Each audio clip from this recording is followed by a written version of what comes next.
A very warm welcome to the 2021 edition of the Quantum Futur Award, which is partly connected to the Quantum Futur Academy as well, which happens to be parallel to that award ceremony.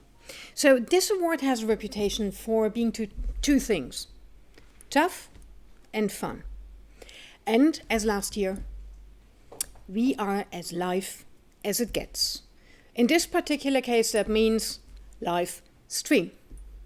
But that does not take away that all the contenders, all the contributions did their best, because the work for an award has to be done before, not during the award ceremony. My name is Katja Schleicher. I'm an internationally working communication coach and trainer with a big heart for science and science communication.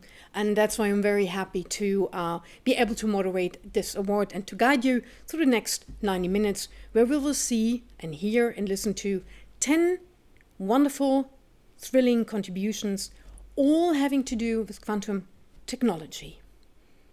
Because if the pandemic has taught us one thing, science needs to explain more easily what it's all about, what they mean. And in this award, and with me, I'm very happy when we can strengthen that voice. So a true driver of many quantum technology initiatives in Germany and in Europe is the German Ministry for Education and Research, the BMBF.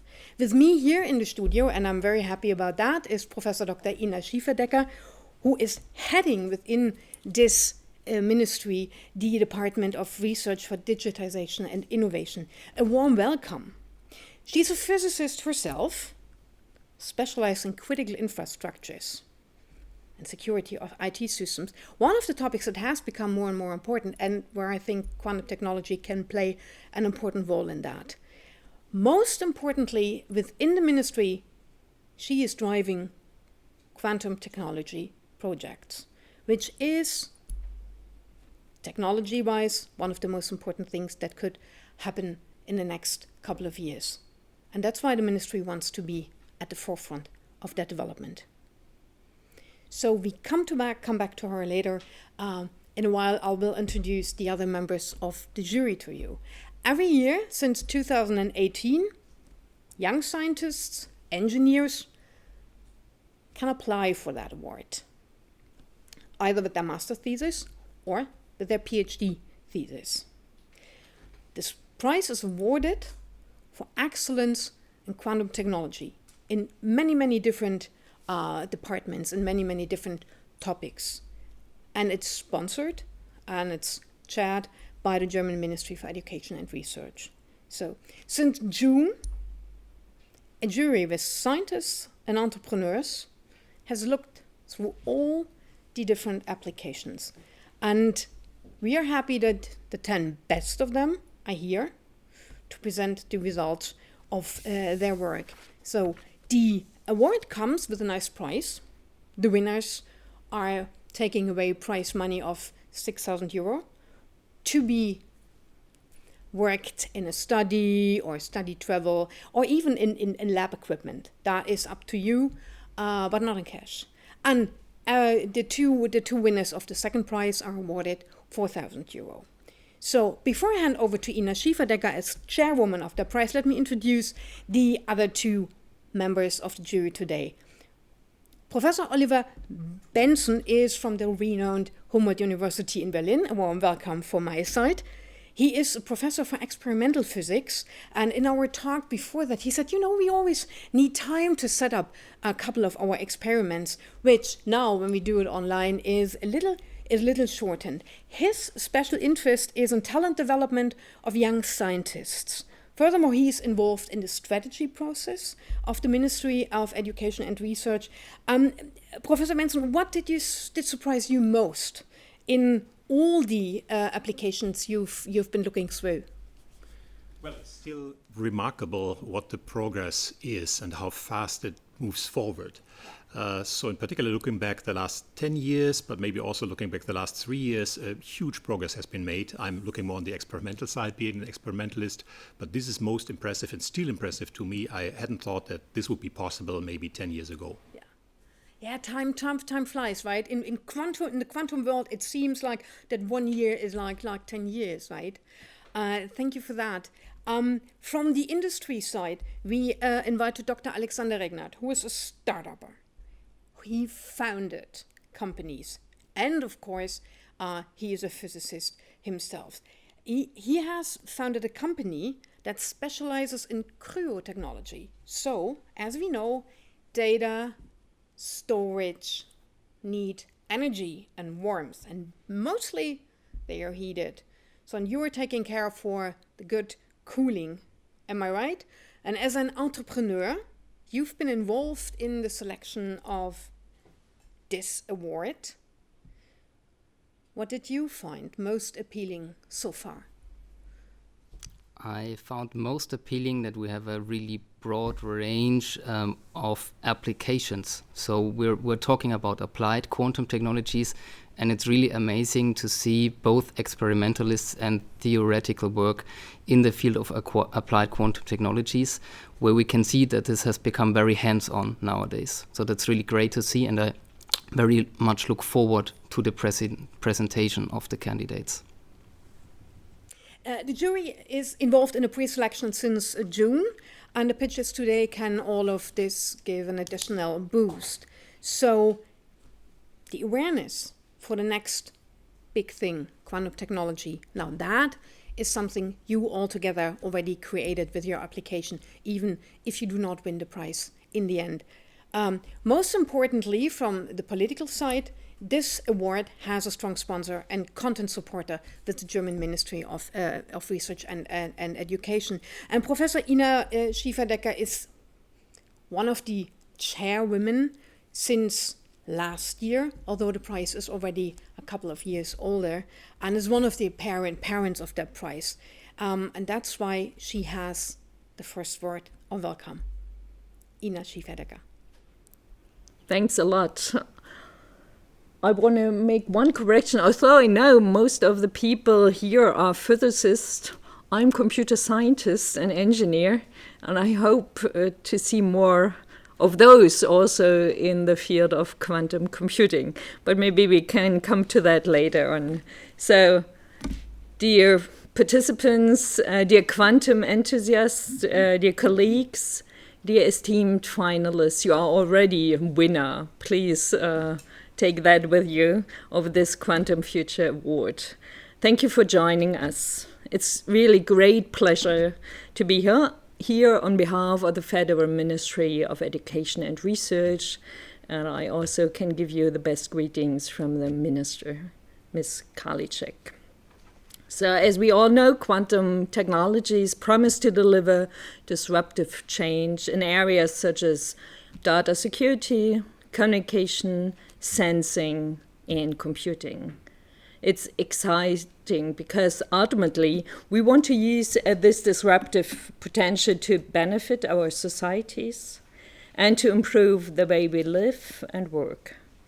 Quantum technologies will help us in this task by accelerating innovation and solving problems that seem to be unsolvable as of today.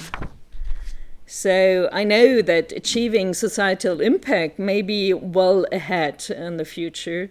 However, we need to consider this already now. It's important to keep this goal in mind by all of us. So what is in addition very exciting is to see so many young people entering the field, being engaged in quantum technologies. We need you. We need you to build really strong research, strong innovation based on quantum technologies, to bring all together and to create a good ecosystem, a strong ecosystem on quantum technologies in Germany and Europe. We want to aspire to become one of the best ecosystems really in the world because it's so important.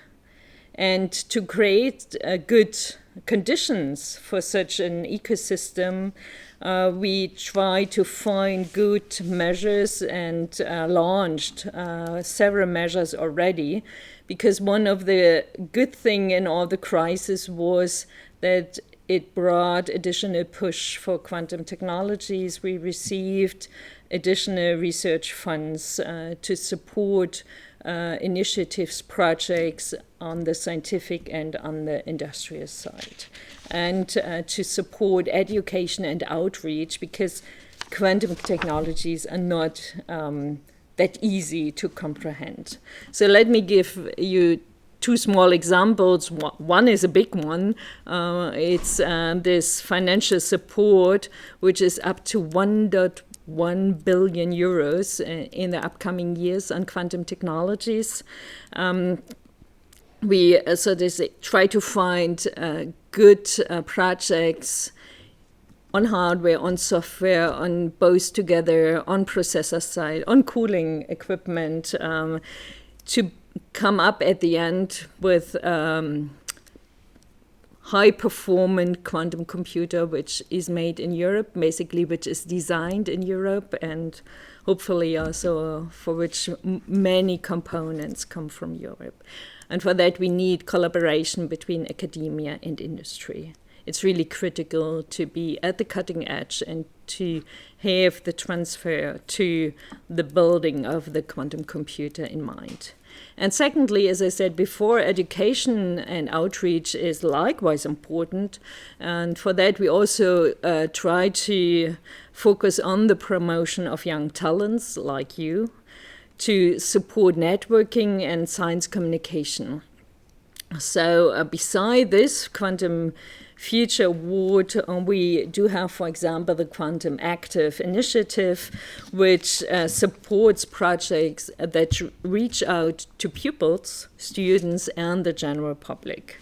The goal is to foster a better understanding of quantum technologies in all fields.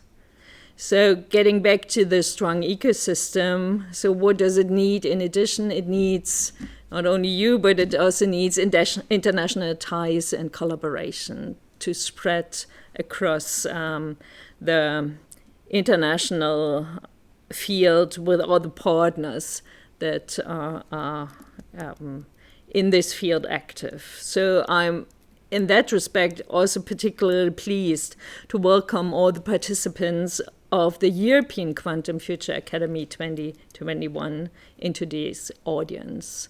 That helps to bring together the researchers from different countries and to, work together, not only now, but also in the future. So we very much hope that from this event, you will take quite some insights and you will take it further and push the boundaries on quantum technologies even more. So, about speaking how to push, or when speaking how to push boundaries, that is exactly what you did already. All of you created excellent master and PhD theses. There had been many more applicants for this award. You are the finalist. As I said before, you are already winner by itself, by that pure fact that you are here with your presentation. We honor for the first time, as said before, master and PhD theses, and the 10 of you presented the most outstanding thesis to the jury.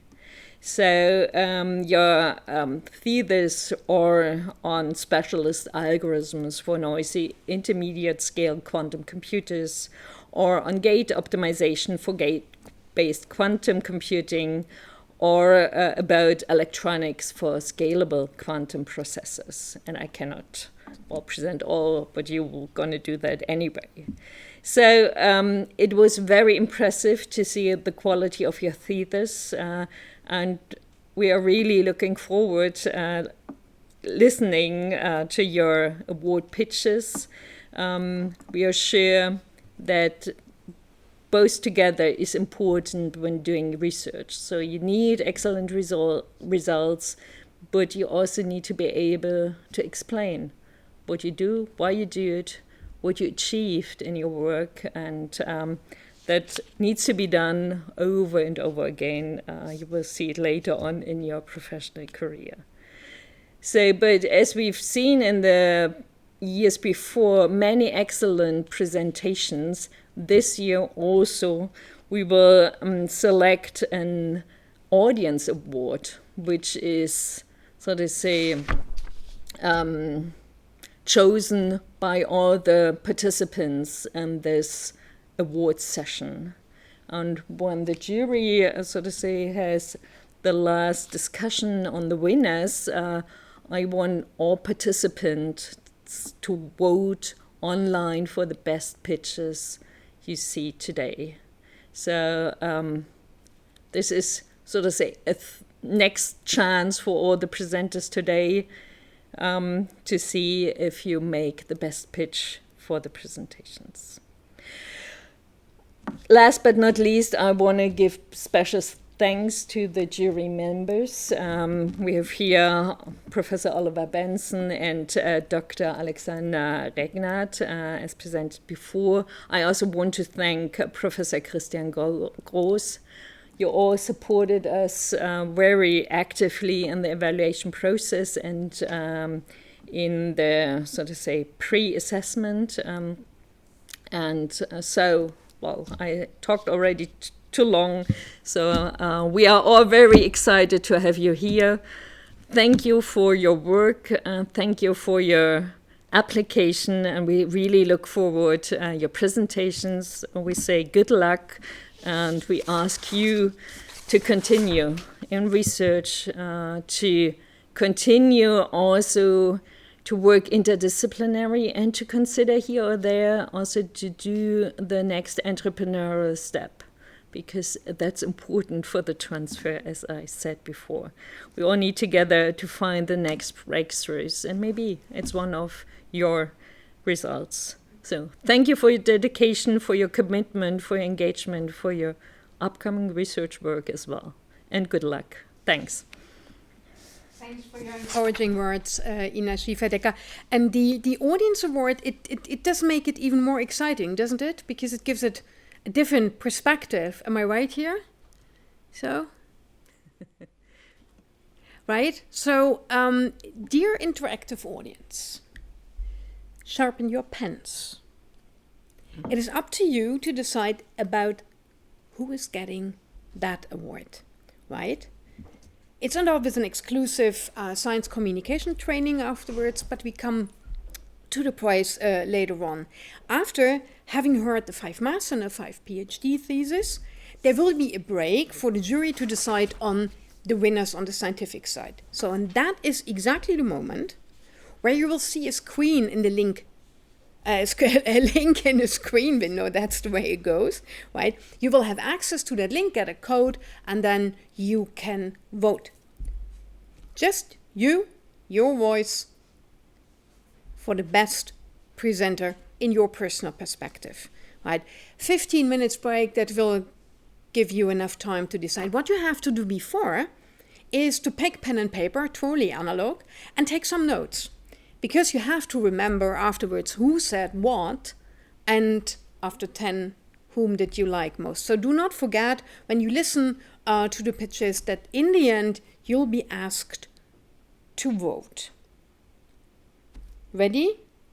Then let's get started. For the first category, the masters, we had, Ina Schiffer-Decker already mentioned that, we had additional support from Professor Christian Groß, Professor for Experimental Quantum Physics from the University in Tübingen, and he is member of the Max Planck Institute in for Quantum Optics in Garching as well. He can't be here today, but he already gave his vote in the pre-selections. Thank you again for your support. All set? Let's get started. Our first finalist in the Masters category is Ricardo Chipoletti. He mastered in physics 3 years ago in Ulm, and he developed and optimized micro-sized mirrors that enable a better information flow between qubits and photons. Ricardo, good luck. Get right into it. 3 minutes to run. Thank you very much for your kind introduction, and thank you very much for having me here today. So I'm going to start with a little love story, the love story of Romeo and Juliet. So quickly recap, Romeo and Juliet are in love with quantum technology, but their parents actually don't share that love, so they need to hide their communication from their parents. So they came up with a quantum network based on single photons. So the thing about single photons is that they are very small. And if we think, how can we look at something that is very small? It's just not our eye looking at something. Our eye is just collecting information. So we have always coming light from a source like the sun or a lamp interacting with our system and being collected by our eye. So if we assume that the smallest thing that we have would be cars, to see whether there is information going from Romeo to Juliet, the parents would need to throw another car onto those cars. And I think all of you agree that Juliet would actually notice if there was a car accident. So one possible source of single photons is a hybrid quantum system. In this case, by two mirrors, flat and a curved one, coupled to an emitter, for example, a nanodiamond. Such systems are very suitable for quantum engineering as they are very small, some micrometers in size, and have a high tunability. In my thesis, I focused on these curved mirrors. As you can easily understand, they need to be with a very smooth surface, as you don't want to lose any photons. So we used the high power CO2 laser beam to ablate some material from a fused silica sample. Yes, I was working in one of these cool laser labs at Ulm University. So then we need to know actually how this structure became. So we used the Twyman Green interferometer to directly reconstruct the structure and have a look at it. Here you can see some exemplary phase map and the reconstructed profile. We have seen that especially a multi-shot technique using 2 or 3 shots of the CO2 laser have produced very good results. Thank you very much for your attention and have fun today. We will, Ricardo. Thank you very much, because it's very, for me, I studied literature, and of course you had me at Romeo and Juliet, and to turn quantum technology into a love story. That cannot go wrong. Thank you very much. Thank you. So from pasta, we go to paella. Esther Cruz Rico is a mathematician and a physicist. Women do always double things. She studied in Madrid and in Munich. And due to her research, it became possible to certify coincidental numbers that bring quantum computing closer to commercial use, which is indeed something we are all waiting for. Esther, on your marks, ready, set, pitch. Thank you. So we have now the first operating quantum computers, and they are reaching a limit in which we cannot simulate them anymore. While this opens the door to a new range of computation possibilities, it also raises the following question. How can we check that the quantum device is performing the right operations if we cannot make predictions beforehand? Of course, there are problems that are very easy to verify, like factoring. Just multiply the two factors and check that you get the original number. But now imagine that I send the quantum computer, that I draw here as a black box, some instructions to prepare some quantum many-body state. And I ask to measure afterwards. I will get some zeros and ones as an output, and it's not clear now how to check that this output indeed comes from the state distribution. Note that as users, we cannot just open the black box, because we usually only access the quantum device through the cloud. In this case, we see that the quantum computer is not trusted and might even try to cheat me. So this could be a serious problem, because for many tasks, we need to be sure that the quantum device is performing right. For example, imagine that I want to send an encrypted message. Most cryptography protocols need random numbers, which are very easy to generate with a quantum computer, because the process of measuring in quantum mechanics is intrinsically random. But what if the quantum computer is fooling me and sending me some predetermined number? Well, then it could just decrypt my message, and we certainly do not want that. So to solve this problem, people have already proposed verification protocols, but they either target fault-tolerant devices or require the full simulation of the quantum circuit, which will be unfeasible in the near future. So in this thesis, to overcome these limitations, we provide a first step towards an efficient verification protocol for current devices. We propose a family of quantum states that we can prepare and verify. The preparation is done adiabatically, which means that we smoothly and slowly change the parameters of our quantum circuit to interpolate between an initial state that is to prepare and the target one. For the verification, we propose a two-player game between a classical verifier and a quantum computer. The verifier poses challenges to the quantum device by using some statistical properties of our quantum state. If the quantum computer answers consistently, then we can convince ourselves that indeed it has prepared the right states. We also discussed that if the quantum computer tries to cheat me, well, it would be easy to detect. So to summarize, in this thesis, we have two results. The first one is about how to prepare a large family of quantum states, and the second about how to verify them. This would allow the verification of untrusted or cloud-based quantum computers in the current noisy regime. As mentioned in the beginning, it also has practical applications, by generating certifiable randomness, which must be the first commercial application of quantum computers. Thank you.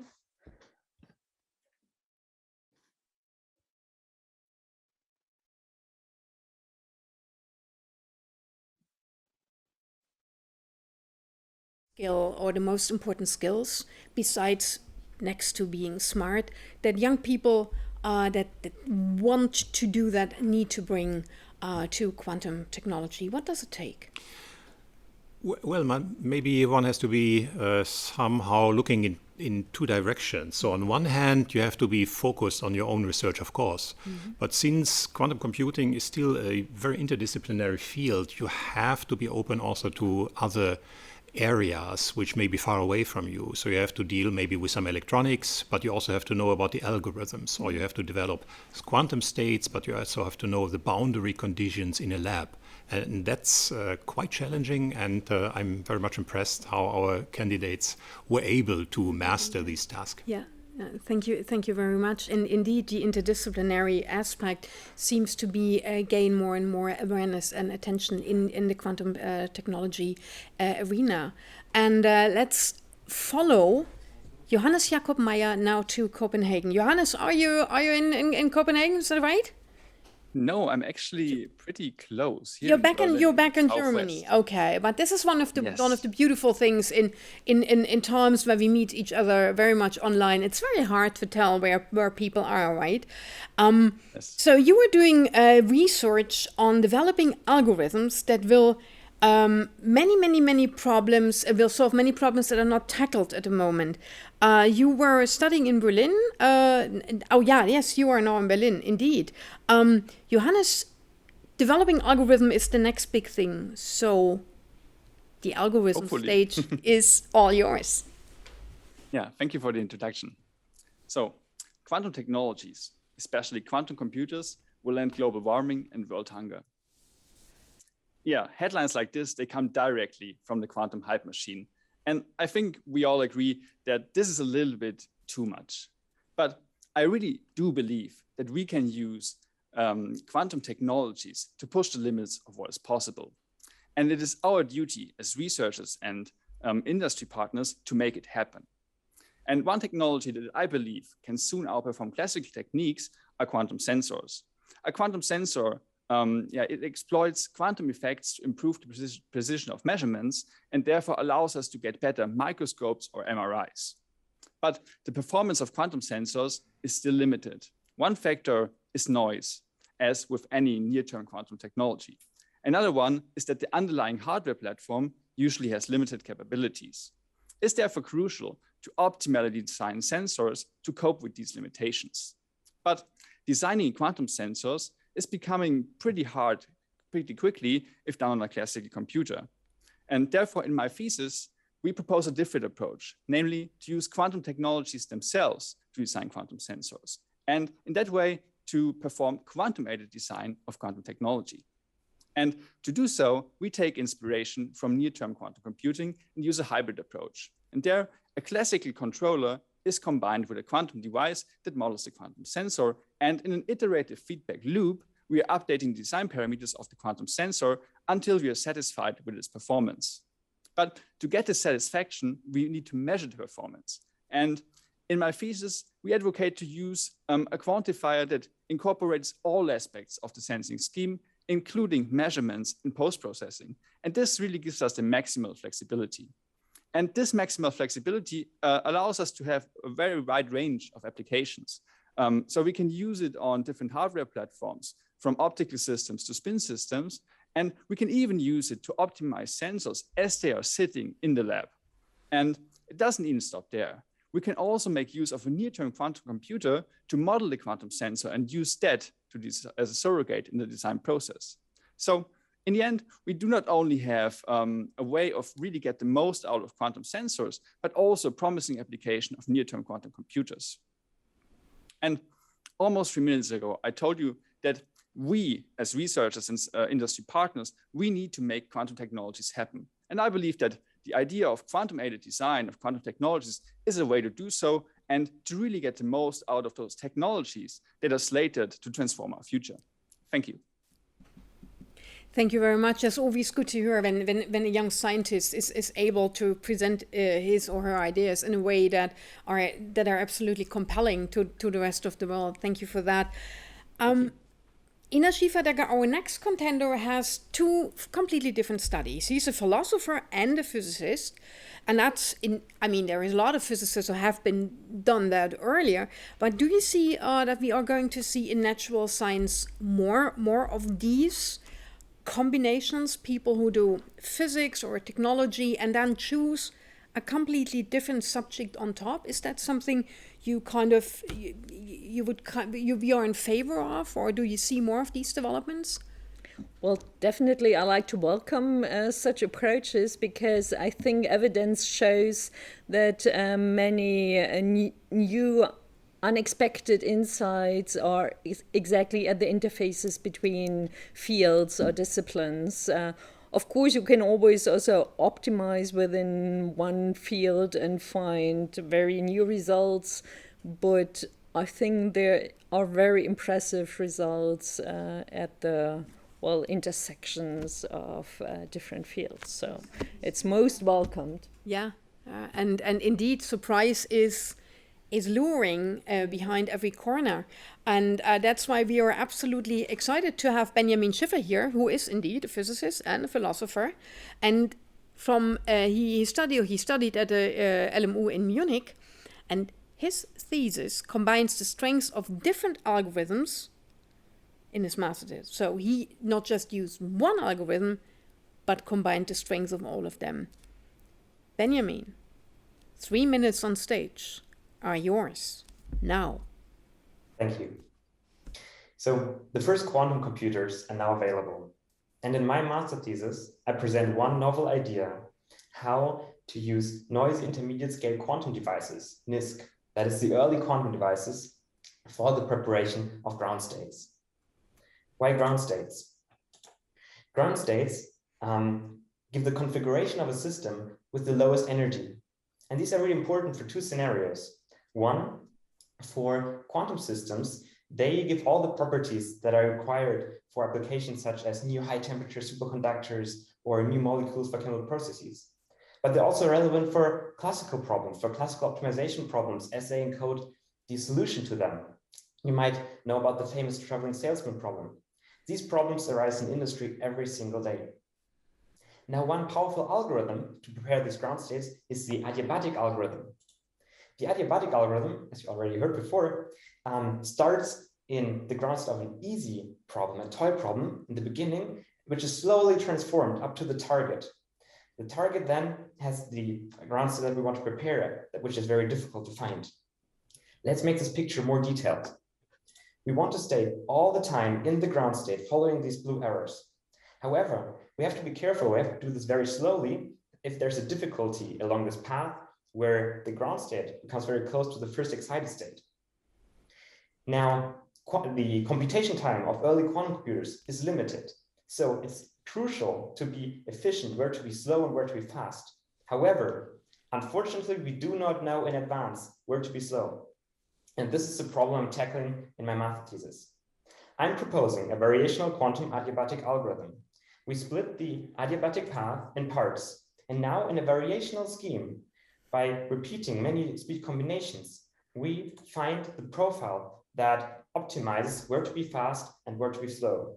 In this way, the computational time is used in the most efficient way. This algorithm, as I said in the introduction, thus combines the best from adiabatic quantum algorithms and variational quantum algorithms, such as the famous QAUA. In my thesis, I benchmarked the algorithm using state-of-the-art numerical methods, that's tensor network techniques, on high-performance supercomputers that can in some cases compete with the best quantum computers. The simulations show that for a system that has the same number of qubits as the current Google Sycamore chip, we can reduce the runtime of this adiabatic algorithm by a factor of more than 10. Our algorithm really identifies where we have to be slow and where we can go faster, thus using the computational time as efficiently as possible. Importantly, we also give new quantum methods to reduce the number of repetitions learning this adiabatic speed profile. I am deeply convinced that this variational quantum adiabatic algorithm and the work that will build up upon this is highly relevant for making early quantum computers useful. We're talking to colleagues at Harvard University to run this algorithm on real quantum hardware so that these ideas can also have a real world impact. Having a useful and efficient quantum algorithm for ground state preparation would be a game changer for the automotive industry or for the development of sustainable chemicals, new pharmaceuticals, and so on. I hope you're excited as I am, and I thank you for your attention. Thank you very much. Alexander Regnert, when you hear that and you hear the excitement of a young scientist, is in your mind as someone coming from the industry side, is there already, when you hear that, a plan in your mind to say, oh yeah, this is what we could do with this? Is there already an idea forming, or how do you deal with that when you listen to things like that and know how you could put them into practice? Perhaps not directly related to what we're doing, because we're really doing very hands-on work, screwing together machines. So that's certainly something which I wouldn't optimize using a quantum computer. But I think Benjamin has perfectly shown and pitched to us how important the preparation of these ground states is. It's a general issue, and we need a good solution how to prepare these. And it's a huge class of problems that can be solved, reaching from chemistry to pharmacy and also to machining, actually. Perhaps not in our company, but for many other manufacturers, that will be a game-changing rule that quantum computers can play if they can make use of these algorithms. Yes. Thank you. The last contender in that category is Cem Gunotoren, and in his master thesis he dealt with the efficient fiber coupling from color centers in diamond structures. And his research helps to make quantum devices more scalable.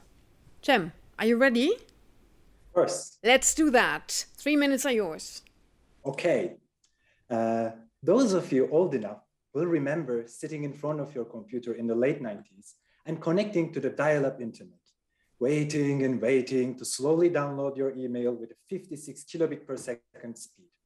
20 years later, internet connections are 10,000 times faster thanks to the fiber optic infrastructure. In the future, the classical internet will be superseded by the quantum internet, as it will provide complete security based on quantum entanglement and do things we can't even imagine today. Presently, the largest state-of-the-art quantum network is a 3-node quantum network built by the best scientists in Delft. This network can create an entanglement link, a connection, only every 90 seconds, which is even behind the classical modems of the 90s. One of the main reasons for this low speed and a 3-node limitation is that the light particles, also called photons, that carry the entanglement are very hard to catch. Let me explain you why by using an ordinary light bulb in your kitchen. A light bulb emits light everywhere, but you want to direct the light to illuminate, let's say, your kitchen table. What we need in the lab is practically the same, only our quantum light bulb is 1 million times smaller, is made out of diamond, and the light it emits from its color center contains quantum information. Moreover, there are two other challenges with the diamond. One, it's 1 trillion times less bright, and two, most of the lights get trapped in it due to internal reflections. So how do we get around this? In your kitchen, you use a lampshade to direct the light. In my thesis, I transferred the concept of the lampshade to diamond that has sizes of only several hundred nanometers, 1,000 times thinner than our hair. I invented a promising new nanostructure called the inverted nanocorn, which was the core invention of my thesis. Still, directing the light into one direction is not enough. We must couple it to optical fibers to connect devices within a quantum network. But surprisingly, before my thesis, fiber coupling from these nanostructures had not yet been optimized. To enable efficient fiber coupling, I adapted and developed software tools that simulate how much of the photons will be caught in this fiber and optimized inverted nanocorns. With my method, I can easily extract the best values for the dimensions like the height or radius and provide my colleagues in the clean room at the Ferdinand Braun Institute a recipe to fabricate such structures. In the end, we published a manuscript where we reported that a 20 times improvement compared to bulk is theoretically possible with an ideal inverted nanocorn. At the second part of my thesis, I developed an experimental setup where I could analyze these nanostructures in real life. Now, in my PhD, I'm continuing the same work to achieve higher entanglement rates with the hope of increasing the size of the networks and bringing the high-speed quantum internet closer to reality. Thank you. Thank you very much, Cem, and all the other pitch presenters from the master thesis category. Professor Benson, up to now we heard quite a high quality in terms of presentation content, communication.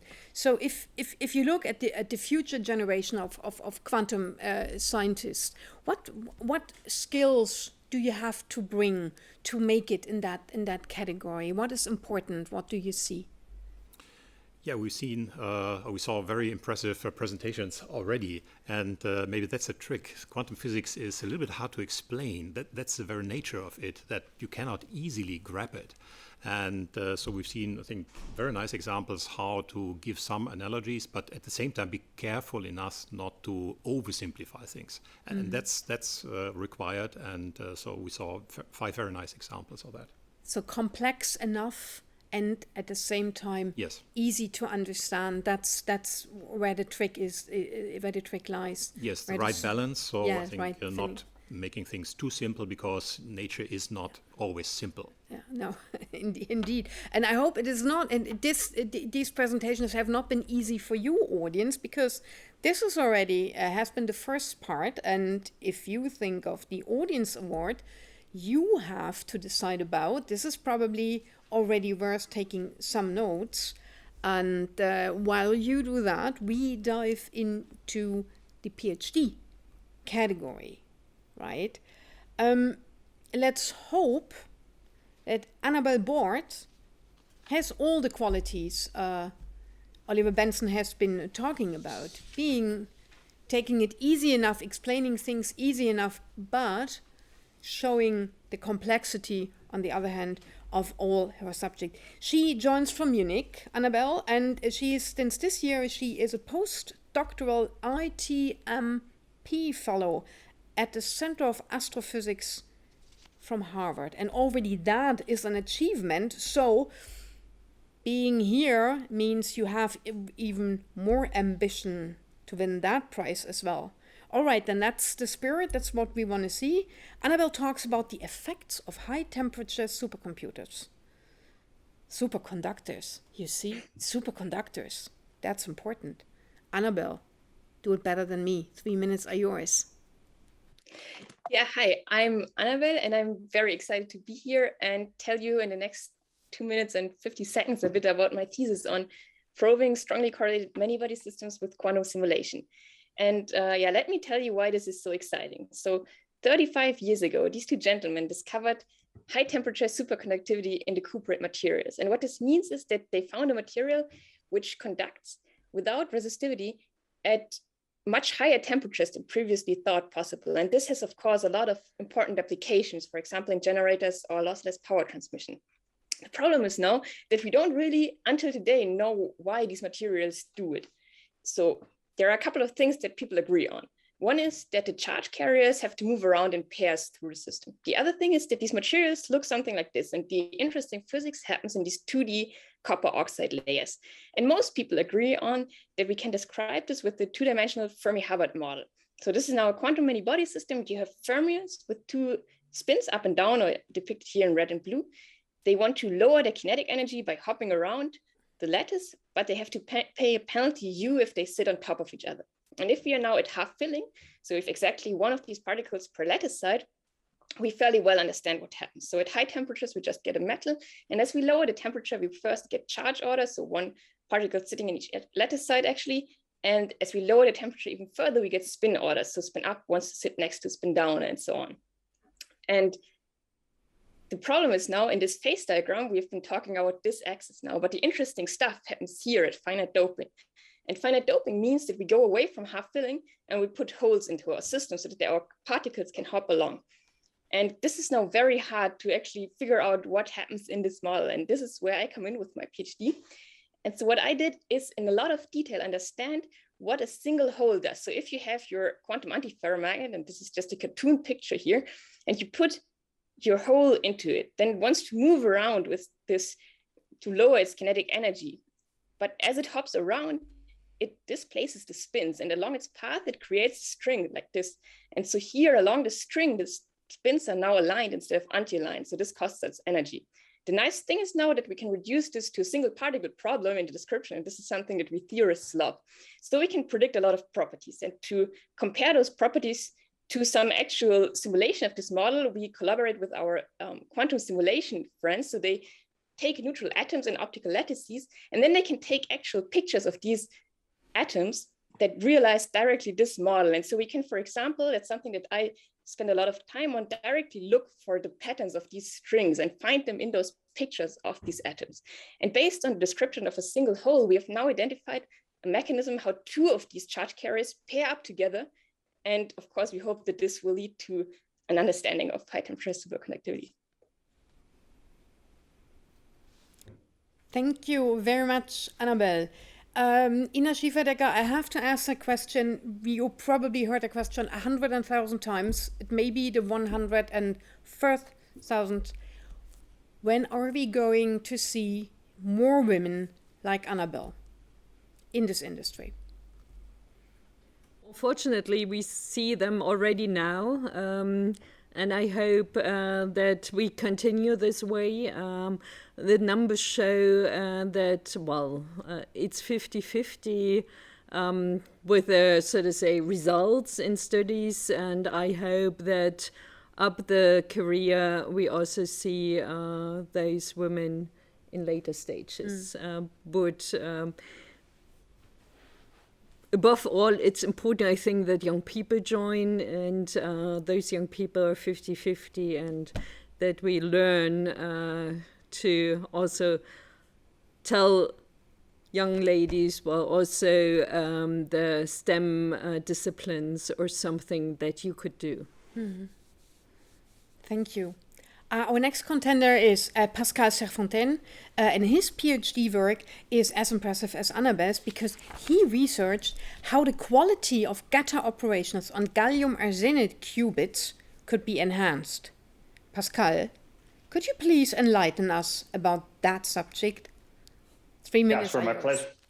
Sure, my pleasure. I happen to be an expert on gallium arsenide-based spin qubits. So first of all, let me say I'm really excited to be here and present our work. And let me start by saying that quantum computers, as Johannes pointed out previously, are projected to solve many important computational problems currently intractable with current supercomputers, like global warming. Perhaps on a more realistic side, one example of a potential quantum computer application is finding a chemical process for fertilizer production, which could reduce the world's energy consumption by up to 1%. However, for many interesting applications, millions of qubits are actually needed. And currently, the only technology able to produce billions of functional units at low cost is the semiconductor industry. In addition to sheer qubit numbers, each qubit also needs to be able to perform basic calculations, so-called logic gates, with an error rate of much less than 1%. To enable large qubit numbers with accurate gates, my colleagues and I researched advanced control techniques and applied them to semiconductor-based qubits. For the experimental part of our work, we first installed a state-of-the-art cryostat and cooled down gallium arsenide-based semiconductor chips we specifically designed for our experiments to about 100 millikelvins. We encoded in our system qubits using the spin of just 2 single electrons. This allowed us to completely control the qubits by manipulating gate voltages on a nanosecond timescale applied via these wires. Based on characterization measurements we performed, we created a sophisticated computer model of the qubit, including noise and non-linearities in the control. We then used this model together with numerical optimization to find voltage pulses creating the most accurate logic gates. In order to account for errors in our not so perfect qubit model, we then collected data characterizing remaining gate errors in the experiment. We used this data to further improve the computer-generated voltage pulses by a little bit, repeating this process, measuring errors and correcting them over and over again in a feedback loop. We were able to reduce error rates for single qubits to about 0.5% for the first time actually in this material system. And let me say that working with these qubits, we realized firsthand that another hurdle for quantum computation is actually autocorrelated noise, for example, in the control voltages. You can see an example here in blue. This is an autocorrelated noise trace as opposed to a white noise trace here. And what these noise correlations do to an algorithm, which is composed of gates, which work well individually, is it can make it actually worse than you'd expect. And this is, of course, a threat for quantum computation, which generally considers gates as being completely independent and non-interacting building blocks. To quantify the effect of autocorrelated noise, we developed a formalism which can be used to describe algorithms in terms of the individual gates, plus the correction term shown in dark blue here. And these correction terms can then be analyzed to develop gates and algorithms which perform better in the presence of noise. The experimental and theoretical techniques we developed for both of these projects are quite generic and can be applied to other qubit types as well. For this reason, I think that our work has significant implications for operating and even designing quantum computing hardware, even beyond semiconductor spin qubits. Thanks very much for listening in. Thank you very much. Andreas Regner, does it take us too long to bring ideas, as for instance, the one from Pascal, into the practice, into companies that really can turn them into services, products, solutions? Well, I think it takes a long time, that's for sure. But on the other hand, it's a very complex problem. It's a complex machine we're trying to build. And I also think we're on a good way. It has to be a joint effort, and many people are now working on it. And I think that the work Pascal has just shown is very exciting and promising, as it just shows that one of the most promising candidates, semiconductor-based here, even gallium arsenide-based qubits, could be used for these processor technologies. And we have a working industry in that area. So I think it's very exciting. And we should make use of his work and the work of others to push this forward. Yeah. That is good to hear, that there is a resonance in the industry, that the companies wait for these things to be put into practice. And Lotte Geck, our next contender, dealt in her PhD with something very practical as well, in terms of it's still a theoretical exercise. She wanted the necessary electronics to steer the qubits to be brought as close as possible to them. And the results sound very promising, don't they, Lotte? Good luck with your pitch. They do indeed. Yes, and now I can also share my screen. Thanks. So, very nice to be here and see everyone. And one very prominent and well-known application of quantum technologies is the quantum computer. Because the quantum computing is very interesting, because theory predicts that tremendous progress can be made in quite a few fundamental problems. Use cases for these problems are, for example, drug development, material research, but also all kinds of optimization problems.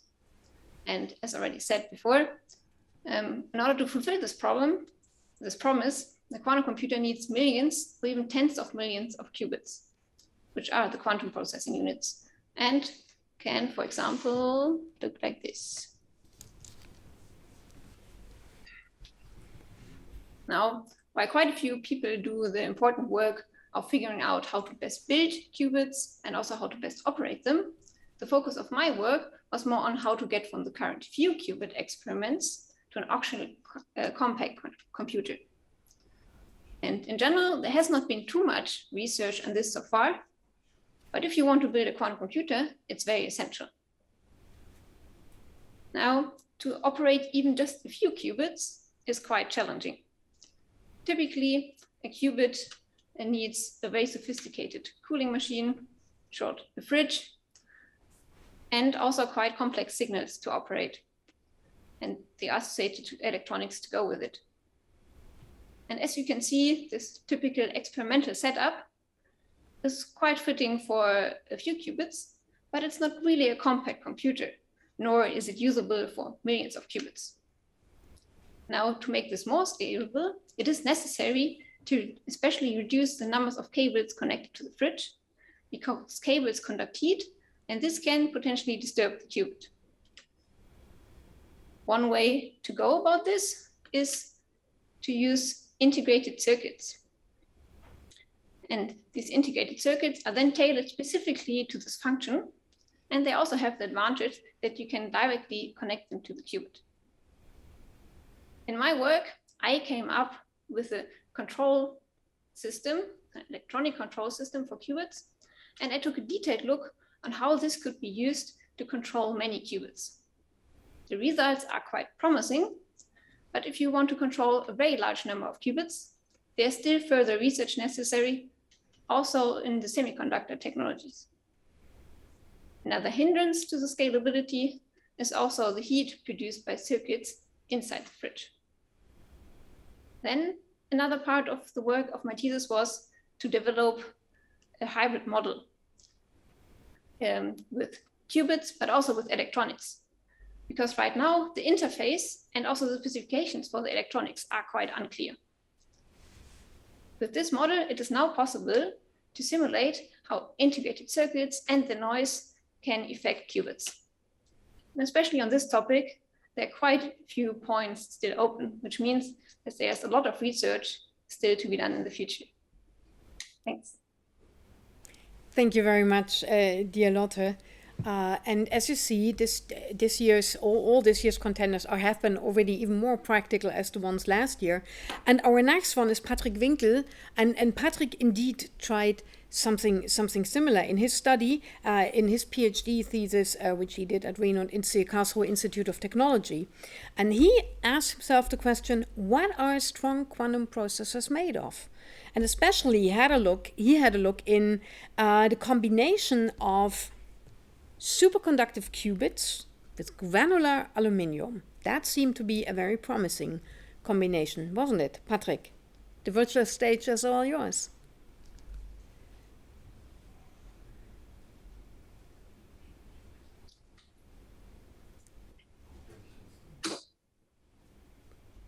Patrick, hörst du uns? Patrick, are you with us? I'm frozen on your screen. That doesn't need to be a bad thing in particular. I see you moving, so, and I don't hear you. Did you switch on your microphone?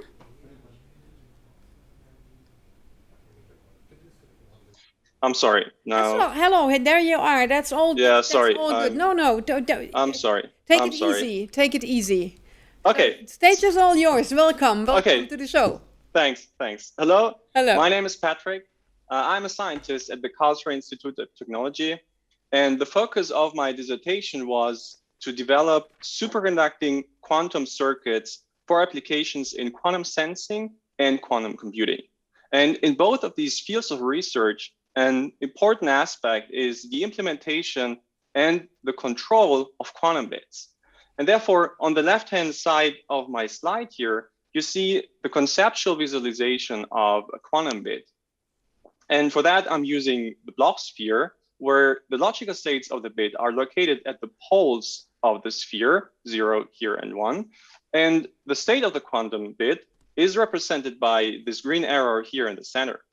And it can take any value on the surface of the sphere, meaning it can be prepared in any arbitrary superposition of two logical states. And while a single element is already pretty interesting for quantum sensing, for quantum computing, many of these elements are put together, interconnected in a quantum processor to create highly entangled state to solve some mathematical problems with hopefully real-life applications exponentially faster than their classical counterparts. And so one of the key challenges during this process is actually to extract information from the processor in the form of a flow, a series of classical digits, which are represented here by this series. And as you can see, every digit here is fuzzy because in a real-life experiment, there's actually noise. And surprisingly, the noise that we see is actually dominated by the measurement apparatus itself. So during my PhD, I developed together with my colleagues a quantum amplifier. And this quantum amplifier increased the signal to noise ratio by an order of magnitude. And this is visualized here by the absence of the fuzziness in the digits. And with this technology, we were able to measure continuously the time evolution of a superconducting quantum bit, which you can see here in the lower part of my slide. And we can do that in 500 nanoseconds, which we now reduced in a recent publication, even by a factor of 10. And having said that, at the moment, we're distributing this amplifier technology with our collaborators inside and outside of Europe.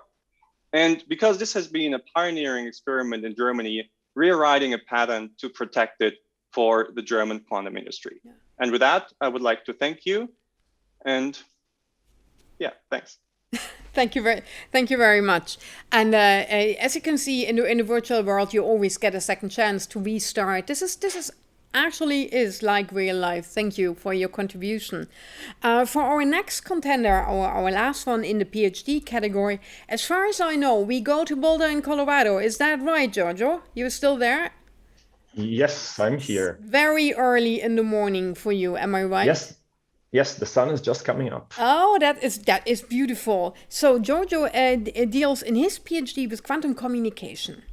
In particular, the minimization of disturbances with ion-qubit gate operations. So, go for hello everyone.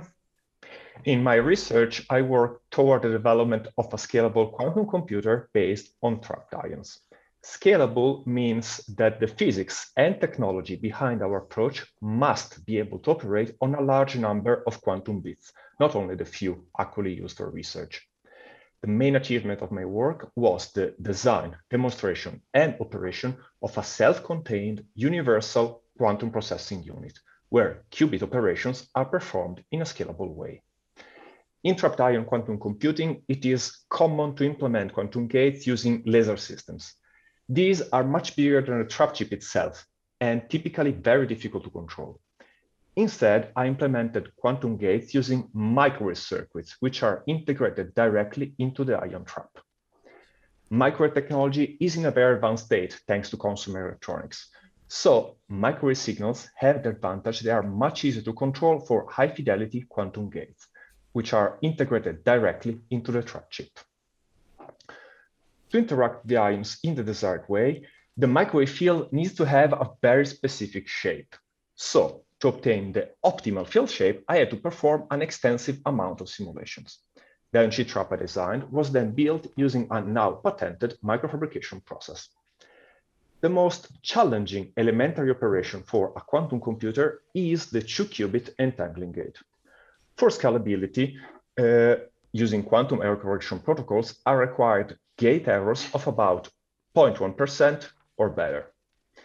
In my first attempt using standard protocol, we obtained an error of about 2%, which was quite good, but not yet good enough. These 2% errors comes mostly from the joint motion of the two ions inside the trap. Even if our ions are cooled almost perfectly to the 0 point of motion, imperfections in the potential and the residual thermal motion can induce error in the quantum gates. Using quantum optics arguments and numerical simulations, I proposed an amplitude modulation protocol to fight this error. By engineering the signal in the appropriate way and when the signal in the appropriate way that was connected to the ion motion have been almost eliminated. These allow us to implement a quantum gate with an error of 0.3%, already sufficient for some error correction protocols. The residual error is now mostly related to the internal state of the ions, where experimental protocols to further reduce it already exist. The results of my thesis have been the basis for an increase of activity around the processor registers which I devised. Scaling such processor is now pursued within the QVLS initiative and by a new BMBF project. My design will be complemented by other registers to provide a universal and scalable quantum computer for challenging quantum algorithms. Thank you for your attention. Giorgio Sarontanello, grazie. Thank you very much for with us being up so early in the United States. So now there is two things happening. First of all, the jury is taking 15 minutes of conclave to come to a final decision about the awards for the master thesis and the PhD thesis. You, on the other side, the audience, you are invited, as I already said, to have a look at your notes and to follow the link that you are going to see on the screen to a Slido, our voting tool. There is a short code you get for that and a very short link. So please, the voting channel is open now for exactly 15 minutes. And within 15 minutes, you have the chance to vote for your audience award winner, the person where you say, wow, that was the best presentation ever. And all of us, we gather back here 5 minutes to 5. That is easy to remember for everybody to celebrate the winners and the second places and of course the audience award. So see you all back in 15 minutes and please go vote. Link for that in the screen. Welcome back, everybody. Nice that you stayed with us, that you voted. We've seen there were more votings than we ever expected. That's a very, very, very good sign for our new award, the Audience Award. But before we come to that, we have 2 second places and we have 2 winners of the Masters and the PhD category. Before Andreas Regnert is announcing the winner in the Masters category, Andreas, I want you to ask one more question as a founder, as somebody who is passionate about setting up companies and building on technology. How important is timing in the startup world in comparison to science? First, a small correction is Alexander. Alexander. And then second, timing is crucial. Actually, it's very important. Yeah. Perhaps one of the most important things concerning entrepreneurship and founding companies. So I totally agree that it's a crucial issue, and to put this in the context of today's event, I think we're now concerning quantum technologies at a point where we're about where we can harvest what has been done in research many years ago. So timing here is also crucial, and it's great to see that here are so many young researchers who did a great job. Did fantastic work, and I'm very pleased to see that some are really working on algorithms and hardware which is close to real life, real world applications. So it's fantastic to see this. Closest to window, Alexander Regnert. Forgive me for that. And please let us know who is the winner of the second place in the Masters category. So it's my great pleasure to announce the second prize in the category Master Thesis of this year's Quantum Futur Award. It's a great pleasure also because the prize goes to a candidate from Munich. And I'd like to congratulate Benjamin Schiffer for his thesis, his master thesis about variational quantum adiabatic algorithm for noisy intermediate scale quantum devices, NISQ devices. Benjamin, congratulations for your fantastic work and your great pitch. Well, thanks, Alexander, for your very kind words. I'm very humbled. I was able to convince you of my thesis among these other great pitches. I really enjoyed the opportunity. I learned a lot from everybody else who took part, and so thanks to the jury, but also thanks to the other candidates for this really nice event and wonderful talks. Thanks. Thank you, Benjamin. Sincere congratulations. And for the second place in the PhD category, of course, it's Professor Oliver Benson. But before you tell us who is awarded with second place in this category, what is, in your personal perspective, one of the most exciting projects you can think of in quantum technology at the moment? Oh, that's hard to say, because if I mention now a specific technology platform, a great fraction of you will be annoyed about this. But we do see, and that's what I think is impressive at the moment, that real problems are being solved now, problems that are of relevance. And I think this will be definitely the major role of these devices and systems. But we do see the transition that, as said, problems of relevance are being solved. Yeah, wonderful. Thank you. And now please announce who is the winner of the second place in the PhD category. Yeah, it's my great pleasure to announce the second winner. And before I do this, I would like to congratulate all of the finalists. It was very hard, I think, to make a selection, as you can envision. However, we had to find one. And so this goes a little bit in my comments that I gave. So you can ask, if we have a quantum device, or the quantum device that we have today, can we give the device a real problem that's being solved? And in this category falls the second prize in the PhD category. It goes more in the direction of quantum simulation, and the prize, it's my pleasure to announce, goes to Annabel Bort from the Technische Universität, Technical University in Munich.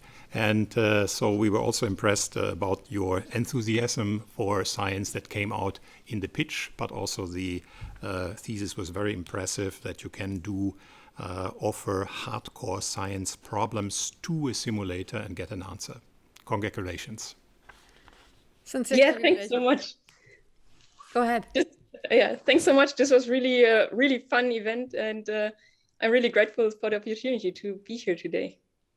Thank you. Congratulations to you. Ina Schiffer, the ministry is putting a lot of energy and passion and effort into all these quantum technology projects. Let's move ahead 5 years from now.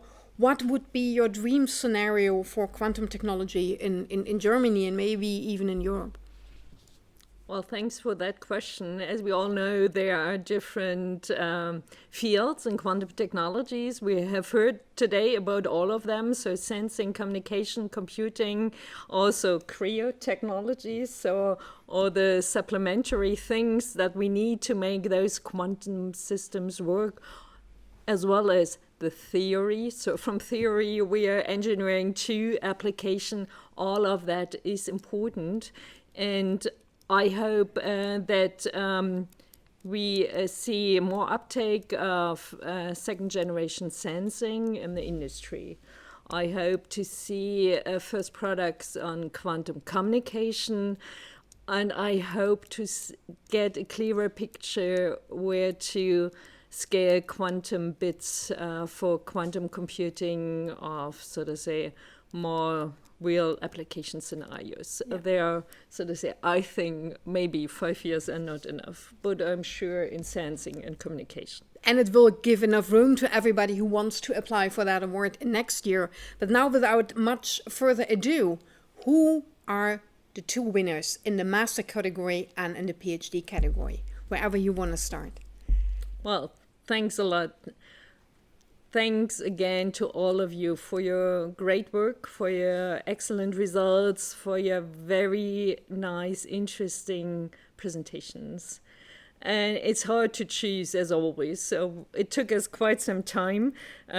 So at the end, we have very clear winners, which also means want to repeat it. You are all winners. You are all seen by the community. A lot of people took part in the session today, and I think you will get some nice context from that. Anyway, there are to be winners, and we have two winners. I like to start with the Master Thesis winner. It's my really great pleasure to announce this year's Quantum Future Award winner in the Master Thesis. This award stays in Berlin, and it goes to work on quantum circuits. And we have seen a brave presentation, which was different to the others. You started with an interesting announcement after my political statements, where we want to get in quantum technologies, good things. So the award goes to Johannes Jakob Meyer for his master thesis on applications of parameterized quantum circuits on near-term quantum devices. Congrats. Yeah. Congratulations. Thank you so much. I'm also really humbled to receive that prize. And I mean, we've all seen this extremely huge quality of all the pitches and all the projects. And so it was a real pleasure also preparing this.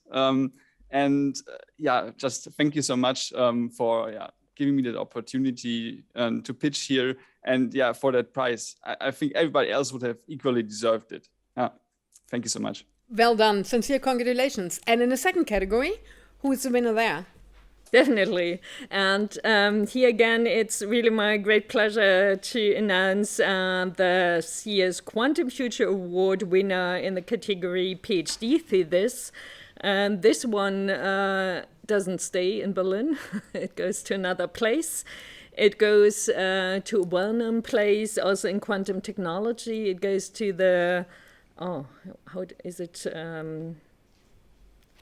said in English, I even don't know, RWTH, that's not right. So it goes to the Aachen University, to Dr. Pascal Fonten for his PhD on high-fidelity single and two-qubit gates for 2 electron spin qubits, and it has been very impressive.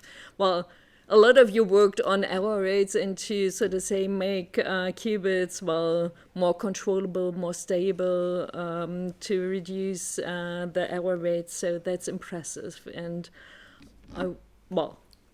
congratulations. And you are a really excellent winner of this award. Yeah, thank you so much. So to be honest, I was sort of shooting for second place. That's what I was hoping for. Seeing sort of the field of competition, I wasn't even hoping for that. So I'm really, really grateful to receive this prize. And so let me thank you first of all for organizing this great award and this great award ceremony, and seeing also so many great pitches and such nice scientific works from various fields. But let me also say that, of course, especially in experimental physics, you never do it alone, right? So usually I have a big slide thanking all contributors, and there's a bunch of names. It didn't really have space for that today, but really there were so many people who contributed to that work on the theory side and also on the experimental side. And I want to thank all of you. I'm not going to go through names now, but thank you. I think without big support also from my institute, this work could never have been done, right? You don't buy a fridge from your own money. So thank you, Pascal. Thank you for that, and sincere congratulations. So the last thing we have to do during that award ceremony is to announce the audience award. First timer, to be honest, it's the first time that we give that award, and we were really, really wonderfully surprised by the huge amount of people who participated in that. And we have a clear winner. And let me look at the back of the studio. Do we have a slide to show? Can we? Yes, I see thumbs up. So drum roll. The winner of the Audience Award of the Quantum Future Award 2021 is Cem Gunnar from the Humboldt University in Berlin. Yeah, thank you very much. I mean, I think a lot of my friends that were aware of this was watching me. I guess they did support me. So I'm happy to have been able to talk to an audience. And I'm happy that they liked it. So thank you very much. Thank you. And thanks to the Ministry for the generous support in the preparation and in the execution of that award, and of the Quantum Future Academy that basically is attached to that award as well. Thanks to Ina Schieferdecker and her team. Thanks to Anja Karliczek, the Ministry of Research and Education in Germany. Thanks to our jury, to Oliver Benson and Alexander Regnat, and Christopher Gross, who prepared with us, and to all the people who did some preparation work. There is indeed, as Pascal already said, it's always a huge group of people involved in that. And what we have now here is just the result. Hopefully, in the next year, we will have a live event. We will not promise anything, but it would be good to see the qubits flying live. Thank you, everybody, for your contribution. And of course, we do hope to see you in the near future, but latest next year. Thank you very much.